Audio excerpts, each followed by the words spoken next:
নমস্কার, নীলাদ্রি চ্যাটার্জি, কল্যাণী বিশ্ববিদ্যালয়ে ইংরেজি বিভাগের অধ্যাপক। কল্যাণী বিশ্ববিদ্যালয়ে আমি কাজ শুরু করি 1996 সালে। ফলে দেখতে দেখতে প্রায় 29 বছর হয়ে গেল ওখানে কাজ করছি। আর 2009 সাল থেকে আমি একটা অপশনাল পেপার পড়াতে শুরু করি, যেটার নাম দিয়ে আমি নিউ জেন্ডার স্টাডিজ। এখন অন্য কথায় যাওয়ার আগে একটু বলে দিই যে এই নিউ এর ব্যাপারটা কি। কেননা জেন্ডার কথাটা অন্তত পিতৃতান্ত্রিক সমাজেতে খুব সুন্দর একটা শব্দ হয়ে দাঁড়িয়েছে, যেটা নিয়ে কারুর আর কোনো অস্বস্তি সেই অর্থে হয় না। হ্যাঁ, মানে সেক্স বলতে যতটুকুনি অস্বস্তি হয়, সেক্সুয়ালিটি বলতে যতটুকুনি অস্বস্তি হয়, জেন্ডার বলতে কোনো অস্বস্তি হয় না। ফলে এই যে অস্বস্তিটা হয় না, সেটাই হয়তো অস্বস্তির কারণ।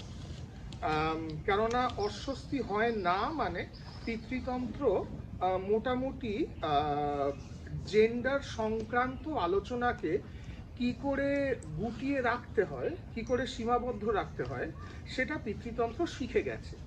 হ্যাঁ, ফলে সেই জন্য যখন আমরা জেন্ডারের কথা বলি, মানে আমাকে কিন্তু বহু বিশ্ববিদ্যালয় বা মহাবিদ্যালয় থেকে ডাকা হয় বিভিন্ন সময় যে নীলাদ্রিবাবু আসুন, এসে আপনি জেন্ডার সেন্সিটাইজেশনের কথা বলুন।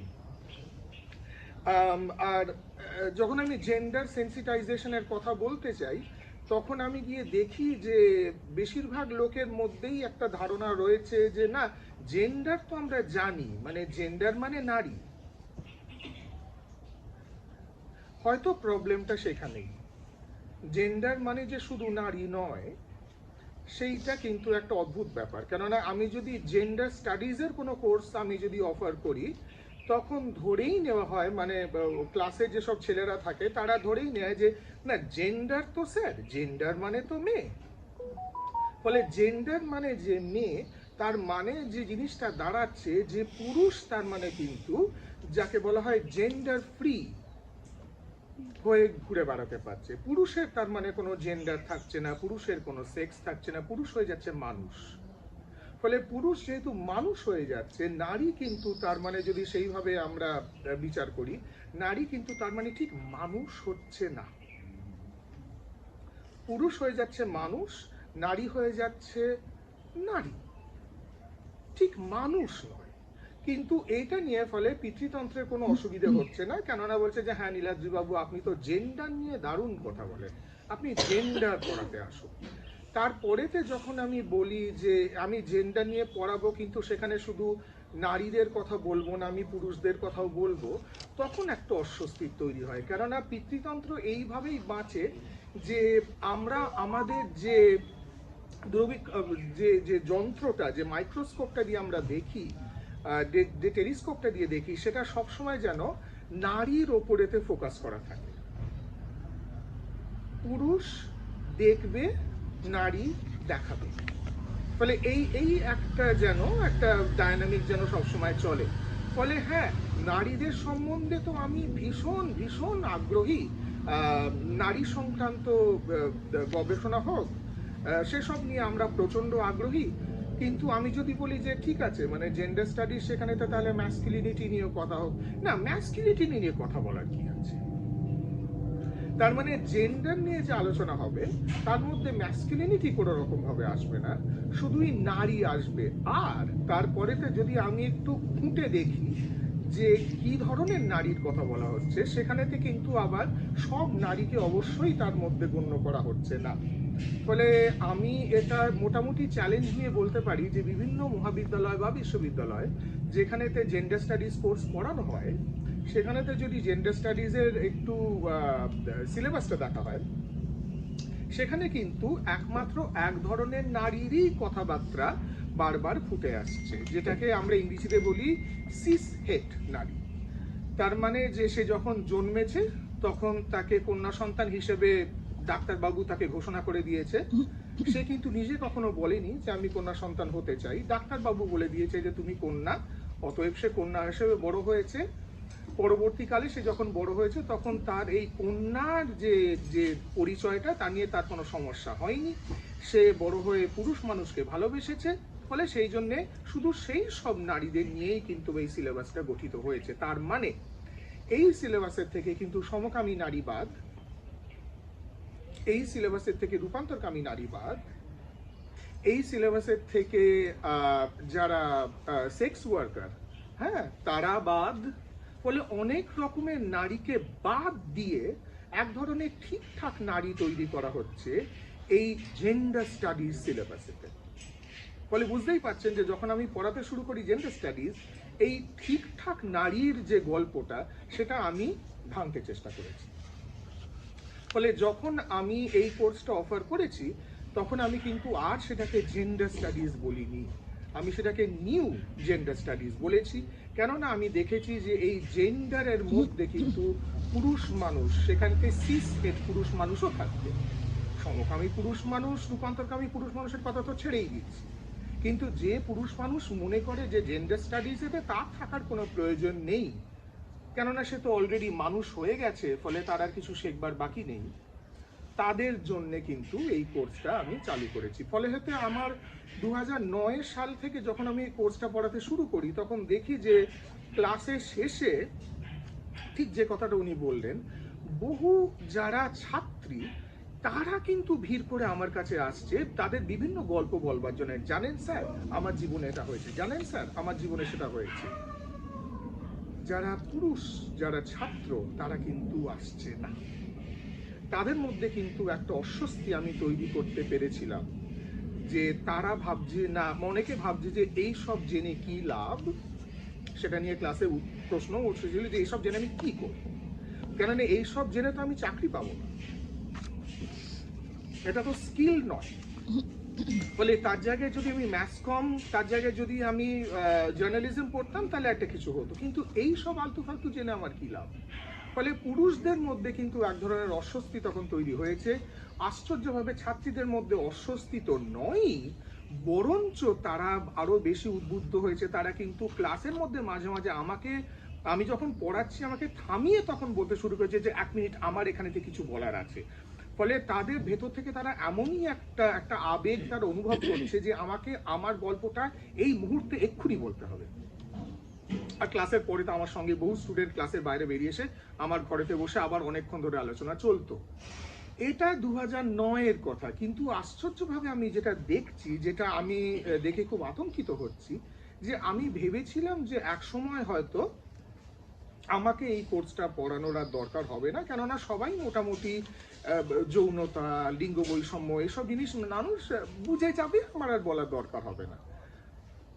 যেটা আমি কল্পনা করতে পারিনি সেটা হচ্ছে যে অদ্ভুতভাবে এক ধরনের ইংরেজিতে যেটা বলা হয় ব্যাকল্যাশ, সেটা আমি অনুভব করব। ফলে এক সময় কিন্তু ওই 2009, 10, 11, 12, 13, 14, 15, 16, 17 নাগাদ আমি দেখছি যে প্রত্যেক বাড়ি আমার কোর্সেতে বহু ছাত্রছাত্রী তারা সাইন আপ করছে যে হ্যাঁ আমরা নিউ জেন্ডার স্টাডিজ পড়বো। তারা তাদের জুনিয়রদের বলছে যে তোরা যখন কল্যাণী বিশ্ববিদ্যালয়ে থাকবি, তোরা আর কোনো কোর্স করিস বা না করিস, এই কোর্সটা অবশ্যই করবি।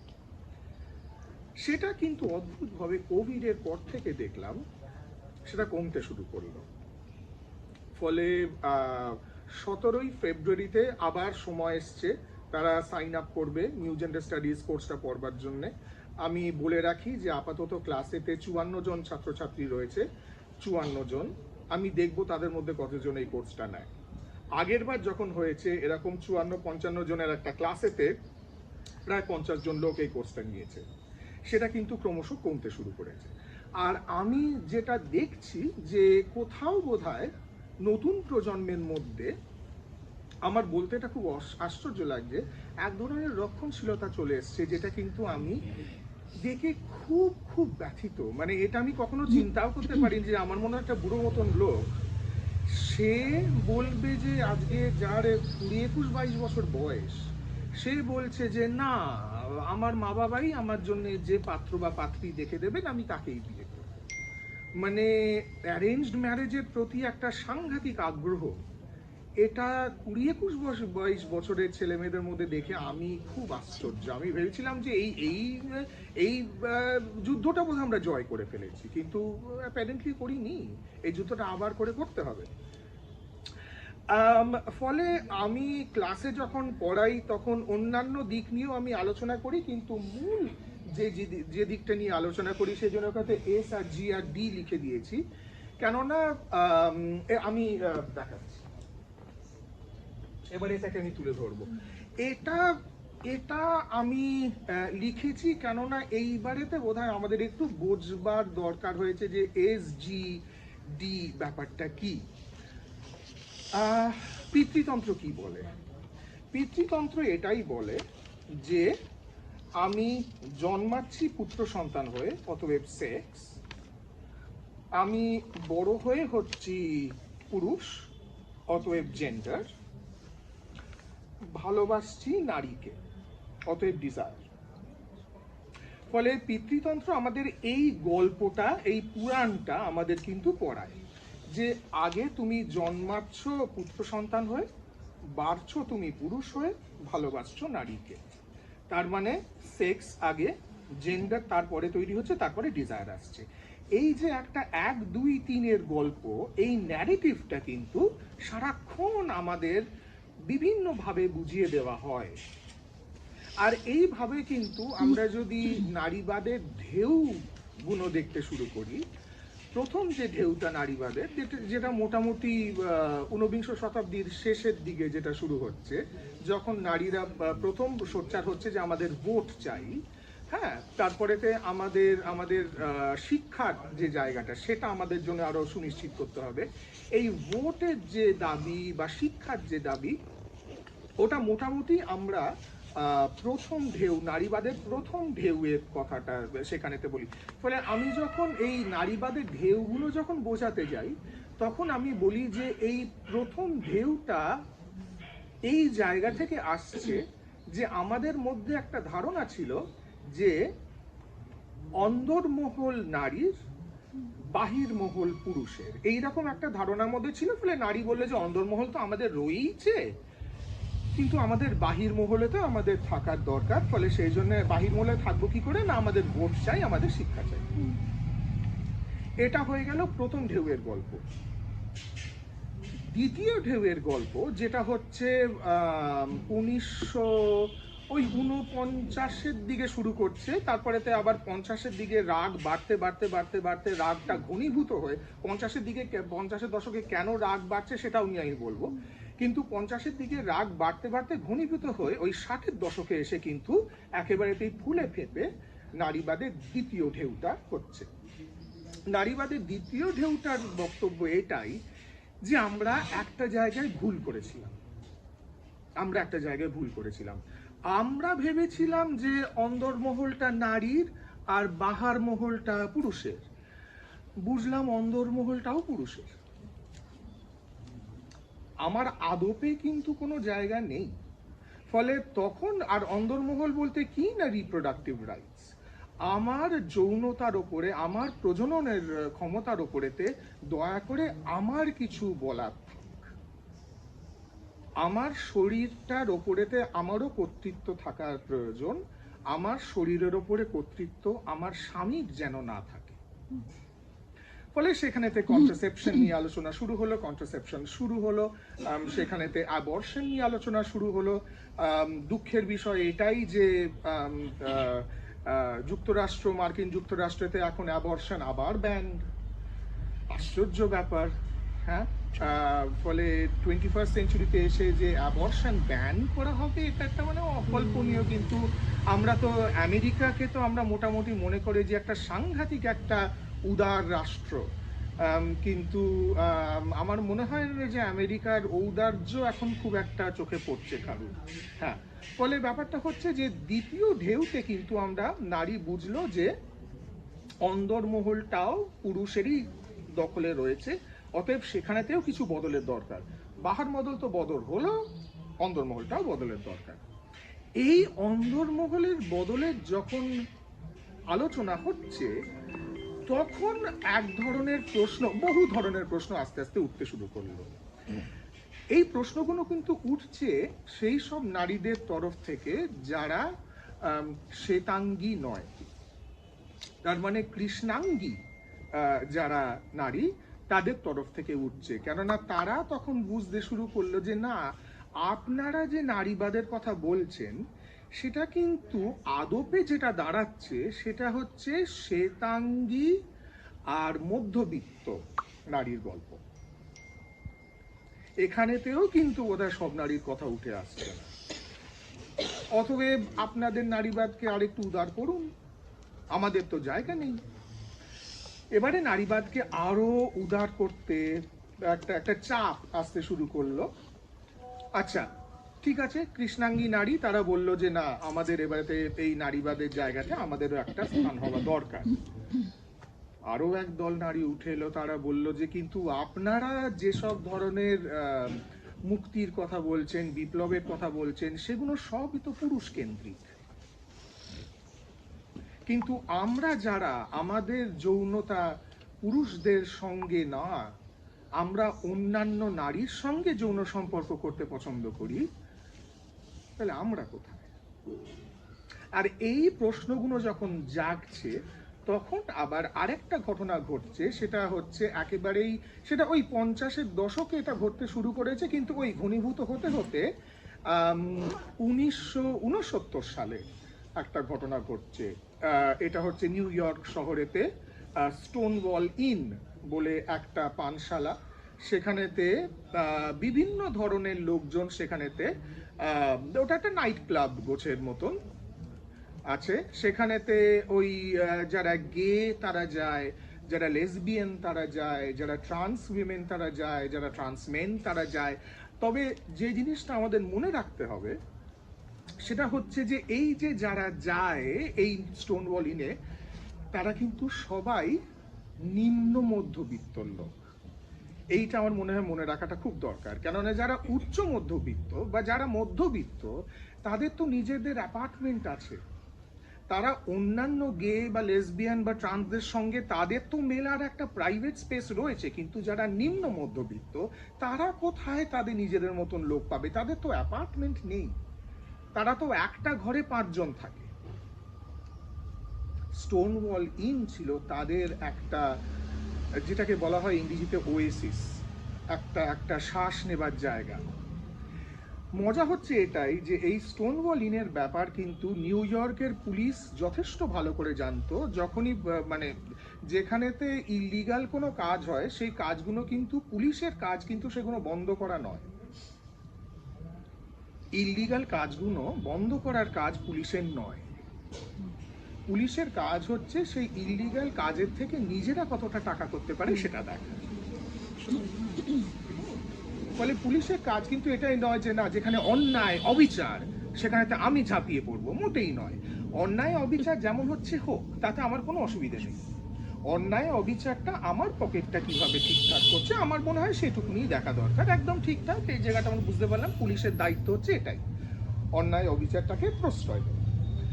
তা পুলিশ মাঝে মাঝে কিন্তু জাস্ট মজার ছলে, চল ভাই একটু বোর লাগছে, মজা করতে তারা এই স্টোনওয়াল ইনেতে গিয়ে তারা রেড করত। আর যখন তারা এই রেড গুলো করতো তখন মানুষ দিক বিদিক ছড়িয়ে পড়তো, কাউকে ধরতো, কেউ পালিয়ে যেত পেছনের দরজা দিয়ে, তাকে মারধর করতো, হেনস্থা করতো, জেলে ধরে নিয়ে যেত, তাদের উপরে যৌন অত্যাচার হতো। এগুলো, এই গল্পগুলো খুব খুব আমাদের মানে পরিচিত গল্প। জুনের শেষের দিকে একটা প্রচন্ড গরমের রাতে নিউ ইয়র্কের পুলিশ আবার সেই স্টোনওয়াল ইনেতে রেড করলো। এবারে কিন্তু ঘটনাটা একটু বদলে গেল। যারা এতদিন ধরে পুলিশকে দেখে পালাতো তারা প্রচন্ড রেগে বলল আর না। 3 দিন ধরে রায়েট চলল।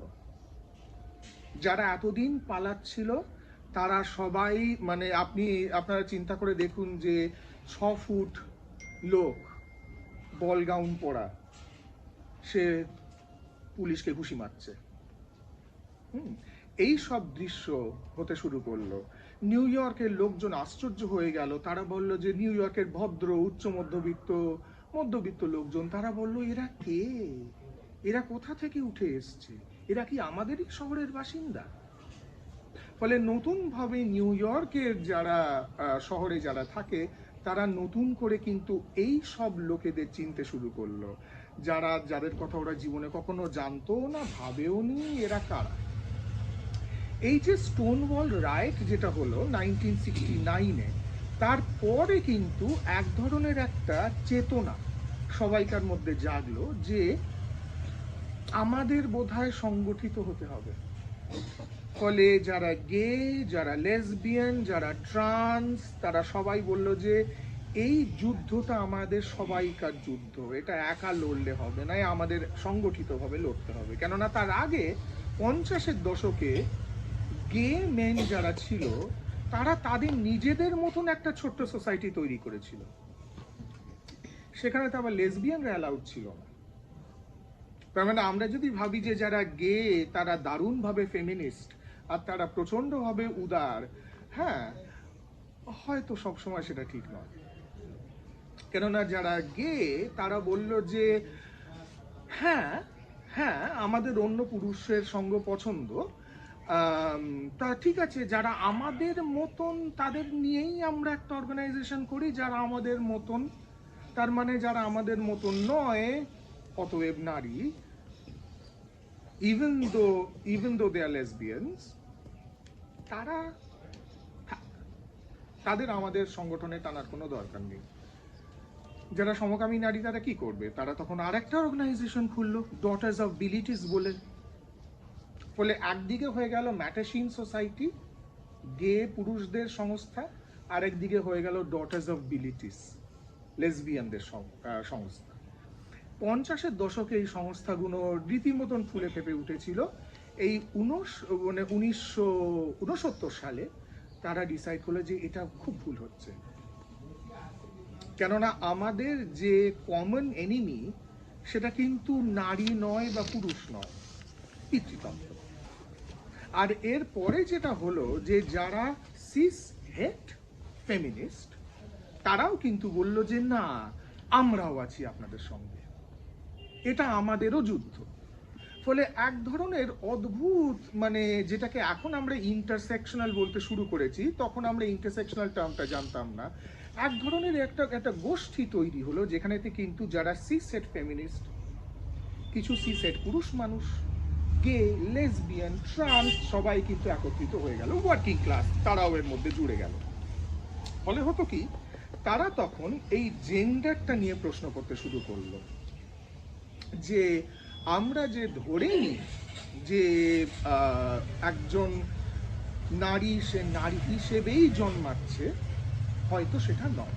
এখানেতে তারা একজন ফরাসি ফেমিনিস্ট, ফরাসি নারীবাদী, তার একটা বড় বই খুব সাহায্য করলো তাদের, সিমন দ্য বোভোয়ার। ফলে সিমন দ্য বোভোয়ারের একটা বই বেরোলো 1949 সালে, le deuxième sexe বলে, দ্য সেকেন্ড সেক্স। ফলে সেখান থেকে কিন্তু এই একটা মূল ধারণা সবাইকার মাথায় ঢুকে গেল যে one is not born a woman but becomes one. কেউ নারী হয়ে জন্মায় না, তাকে নারী হিসেবে তৈরি করা হয়। ফলে নারীত্ব যে তৈরি করা হয়, নারীত্ব যে একটা সহজাত কোনো জিনিস নয়, তুমি যাতে ঠিকঠাক নারী হও সেই জন্য সমাজ তোমাকে ঠিকঠাক মানুষ করবে, এই চেতনাটা কিন্তু এইখানেতে জেন্ডারেতে চলে। আমি সেক্সের দিকে যাচ্ছি না, জেন্ডারের কথাটা বলি। তা এই একটা সচেতনতা এলো, তার মানে সেকেন্ড ওয়েভ ফেমিনিজমের দ্বিতীয় ঢেউতে কিন্তু দাঁড়ালো যে এইটা, এর উপরে একটা প্রশ্ন চিহ্ন পড়লো, জেন্ডার কি তার মানে বায়োলজিক্যাল? সবাই তখন মানতে শিখলো দয়া করে, না, জেন্ডার বায়োলজিক্যাল না, জেন্ডার সোশ্যাল।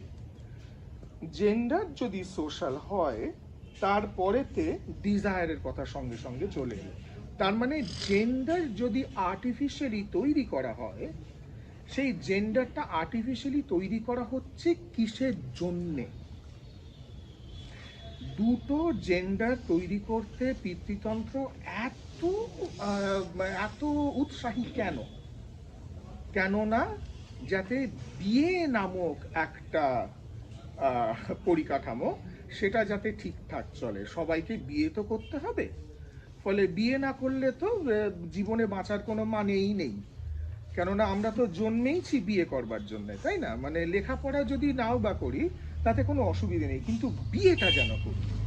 হ্যাঁ, হ্যাঁ, কেননা আমাকে তো বহু এখনো শুনতে হয় মাঝে মধ্যে, কেননা যাদের চোখ খারাপ তারা বুঝতে পারে না যে আমার কত বয়স, ফলে সেই জন্য তারা এখনো বলে যে নীলাদ্রি বাবু আপনি কিন্তু চেষ্টা করলে।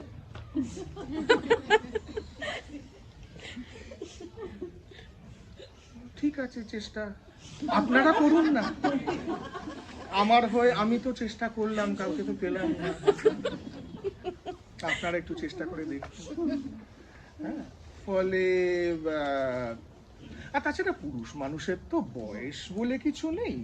মানে আপনি যদি চান তাহলে যদি 99 বছরে যদি মনে হয় যে এই তো এবার একটা বিয়ে করবার মতন একটা আর্থিক পরিস্থিতিতে এসেছি, তখন আপনি অনায়াসে 19 বা 20 বছরের কাউকে বিয়ে করতেই পারেন। আমার মনে হয় না তাতে খুব একটা অসুবিধা আছে। আমি সে আশাতেই রয়েছি। আমার হাতে সময় আছে এখনো প্রায় 40 বছর, ফলে ঠিক আছে, I am not in a হারি। তা এইখানেতে কিন্তু জেন্ডারটা তৈরি করা হচ্ছে ডিজায়ারটা ঠিকঠাক করবার জন্য, কেননা সবাইকে বিষমকামী হতে হবে। Everybody should be heterosexual, everybody. সেটা সমাজ চায়, সেটা মা চায়, সেটা বাবা চায়, সেটা বড় পিসিমা চায়, সেটা ছোট দাদু চায়, হ্যাঁ, সেটা পাড়ার পল্টু কাকু চায়, সবাই চায় যে সবাই যেন হেটেরোসেক্সুয়াল হয়ে জন্মে। তার মানে যদি এইটা আর্টিফিশিয়ালি তৈরি করা হয় তাহলে এইটা ন্যাচারাল কি করে থাকছে? মানে আর্টিফিশিয়ালের থেকে তো ন্যাচারাল কিছু হওয়াটা একটু মুশকিল। এটাও পিতৃতন্ত্রই গল্প, পিতৃতন্ত্রই তো বলেছে যে এটা থেকে এটা হবে, তাই এটা যদি আর্টিফিশিয়াল হয়, তাই না, ফ্যাক্টরি থেকে তো কখনো কোনো ন্যাচারাল প্রোডাক্ট বেরোতে পারে না, শেরনাজের হার্বাল প্রোডাক্ট ছাড়া।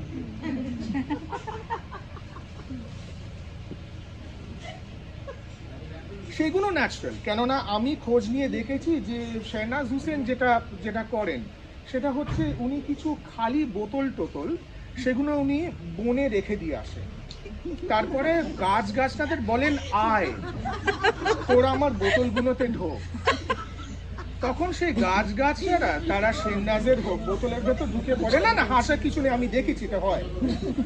সেই বোতলগুলো ছিপি দিয়ে শেরনাজ বিক্রি করছে, টোটালি ন্যাচারাল। তা শেরনাজ যেমন ন্যাচারাল প্রোডাক্ট বিক্রি করছে, ডিজায়ার হচ্ছে ততটাই ন্যাচারাল।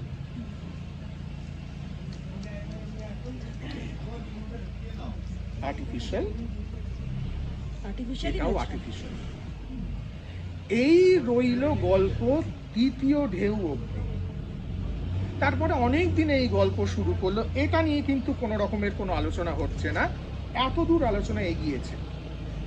এইটা চলতে শুরু করলো অনেক দিন ধরে, 70-এর দশক কেটে গেল। আচ্ছা, 70-এর দশকে যেটা হতে শুরু করলো, আস্তে আস্তে প্রচণ্ড দুঃসাহসী কিছু আমেরিকান শিক্ষক শিক্ষিকা, আমার মতন অসভ্য কিছু লোকজন, তারা কিন্তু একটু করে তাদের বিভিন্ন বিশ্ববিদ্যালয়ে গে অ্যান্ড লেসবিয়ান কোর্স অফার করতে শুরু করলো। এটা কিন্তু 70-এর দশকে হচ্ছে।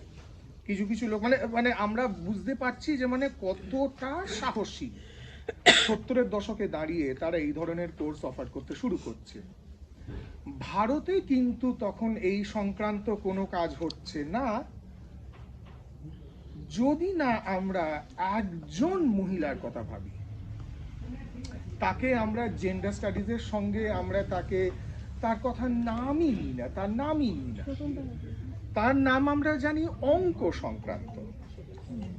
ফলে শকুন্তলা দেবী যখন দ্য ওয়ার্ল্ড অফ হোমোসেক্সুয়াল লিখছেন 1976-77 সালে, তখন চিন্তা করা যায় মানে কি অস্বাভাবিক একটা কাজ উনি তখন করছেন, মানে মারাত্মক। কেন সেই কাজটা করছেন সে গল্পতে আমি একেবারেই ইন্টারেস্টেড নই, তার মধ্যে তার অটোবায়োগ্রাফির মধ্যে যেতে আমার কোনো ইন্টারেস্ট নেই। উনি কাজটা করেছেন 70-এর দশকে। 60-80-র দশকে সেরকম কিছু হচ্ছে না, কিছু ভারতের মধ্যে অর্গানাইজেশন হতে শুরু করছে।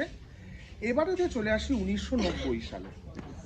1990 সালেতে আমেরিকাতে জুডিথ বাটলার তিনি একটি বই লিখে মোটামুটি একটা অ্যাটম বম ফাটাচ্ছেন। বইটার নাম হচ্ছে জেন্ডার ট্রাবল। এই জেন্ডার ট্রাবলেতে জুডিথ বাটলার প্রথমবার বললেন যে যদি জেন্ডার আর্টিফিশিয়াল হয়, ডিজায়ারে যদি আর্টিফিশিয়াল হয়, সেক্স নিয়ে ভেবে দেখতে দরকার। সেক্স কি তার মানে বায়োলজিক্যাল? এই প্রশ্নটা কিন্তু 1990 সালে আসছে, তার আগে আসছে না। জুডিথ বাটলার কেন বলছেন যে সেক্সটাকে আমরা বায়োলজিক্যাল বলবো না? সেক্সটাকে কেন বায়োলজিক্যাল বলবো না? জুডিথ বাটলারের যে যুক্তি সেটা মোটামুটি অকাট্য যুক্তি, কেননা উনি যেটা বলছেন সেটা হচ্ছে যে আচ্ছা আমি মানে জুডিথ বাটলারের কথাটা যদি আমি তর্জমা করে যদি আপনাদের বলি, যে যখন হাসপাতালেতে আমাদের কারুর সন্তান জন্মায় তখন আমরা ফেসবুকেতে স্ট্যাটাস দিই যে mister and Mrs Chatterjee have been blessed with a baby boy or has been cursed, sorry, blessed with a baby girl. হ্যাঁ,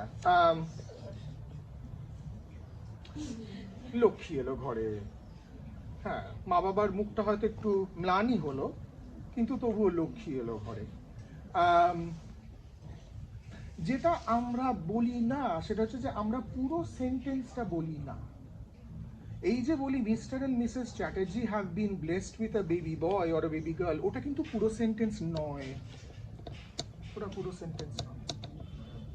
পুরো সেন্টেন্স হচ্ছে Mr and Mrs Chatterjee have been blessed with a baby boy who will one day grow up to be a heterosexual man, who will one day marry a woman, who will one day have more heterosexual children.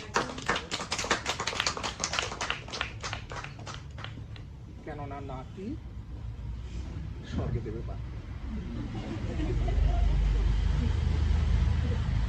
ফলে mister and Mrs Chatterjee যে আনন্দ করছেন সেই আনন্দটা কিন্তু তাদের সন্তান হয়েছে বলে নয়, তাদের নাতিপুতি হবে বলে।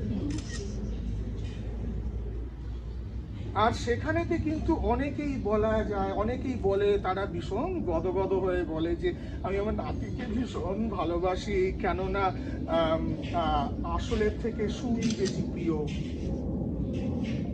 ওকে, আর এই যে লাইনটা আসলের থেকে সুদই বেশি প্রিয়, মানে এর মধ্যে যে প্রচ্ছন্নভাবে যে টাকার গল্পটা লুকিয়ে রয়েছে সেটা মানুষ বোঝেও বোঝে না। আমাদের মধ্যে অনেকে ভাবি যে আমরা আমাদের সন্তানকে খুব ভালোবাসি। আমি আমার ছেলেকে ভীষণ ভালোবাসি, আমি আমার মেয়েকে ভীষণ ভালোবাসি, খুব ভালোবাসি। কতটা ভালো, ভালোবাসাটা কত দূর যায়? আপনার ছেলে যদি আজকে এসে বলে আমি মেয়ে হতে চাই, তাহলেও সেই ভালোবাসাটা থাকবে তো? আজকে যদি আপনার ছেলে এসে বলে, আপনার ছেলের নাম হচ্ছে ধ্রুবজ্যোতি মুখোপাধ্যায়, সে যদি বলে যে আমি নাজমা খাতুনকে বিয়ে করব, ভালোবাসাটা থাকবে তো? আজকে যদি আপনার মেয়ে বলে যে আমি ছেলে হতে চাই, তখনও ভালোবাসা থাকবে তো? আপনি আপনার ছেলে মেয়েকে ভালোবাসেন না, আপনি আপনার ছেলে মেয়েকে ভালোবাসেন না। আর আপনি যে সন্তান প্রজনন করছেন তার ভেতরেও যে কতটা ভালোবাসা রয়েছে সে বিষয়েও হয়তো প্রশ্ন তোলা যেতে পারে। কেননা এখন অনেকে বলতে শুরু করেছে যে human reproduction is an act of cruelty. Human reproduction is an act of cruelty. মানুষের প্রজনন করাটা একটা হিংসাত্মক কাজ। সবাই একটু নড়ে গেল, ঠিক আছে। কেন এটা, হ্যাঁ, কেন হিংসাত্মক কাজ সেটা নিয়ে আমি পরে বলবো। তার মানে ব্যাপারটা এটাই দাঁড়ালো যে যখন আমি বলছি যে আমার সন্তান হয়েছে, তখন আমি ধরেই নিচ্ছি যে আমার সন্তান হেটেরোসেক্সুয়াল হবে। ফলে এটা নয় যে সেক্স আগে আসছে, জেন্ডার পরে আসছে, তারপরে ডিজায়ার আসছে। গল্পটা একেবারেই উল্টো। ডিজায়ার আগে আসছে, জেন্ডার তারপরে আসছে, তারপরে সেক্স তৈরি হচ্ছে।